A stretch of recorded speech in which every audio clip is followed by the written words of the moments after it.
2023年凯达格兰论坛今仔日起稿，主要是要来讨论台海的情势、甲经济安全等等的议题。日本前首相麻生太郎也受到邀请来发表演说，伊是强调区域和平稳定的重要性，认为讲日本爱带头来展现用武力保护台湾的态度。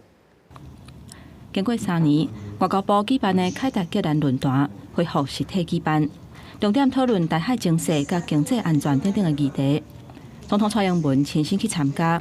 致辞的时阵，特别感谢前日本首相安倍晋三，在在生的时阵大力推动印太战略，凸显台海和平的重要性。Taiwan does not take our security partners' backing for granted.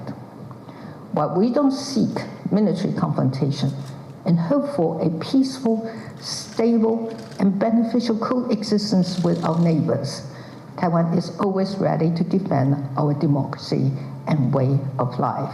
蔡总统强调讲，台湾会把责任担起来，持续强化自我防卫能力。安倍政党的盟友，也就是前日本首相、自民党副总裁麻生太郎，嘛受到邀请来台湾参加。在演讲当中，讲到日本、台湾甲美国爱共同发挥合行甲主動的力量。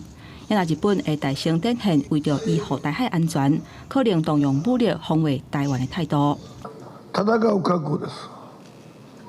いざとなったら、お金かけて防衛力持ってるだけではダメなんです。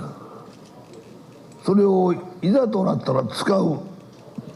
台湾の防衛のために、台湾海峡の安定のために、それを使うという。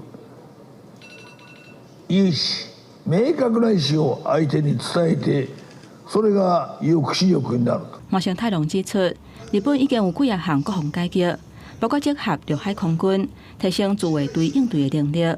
不过，伊嘛强调讲，台海和平稳定是国际共识，在这区域内底无应该发生战争。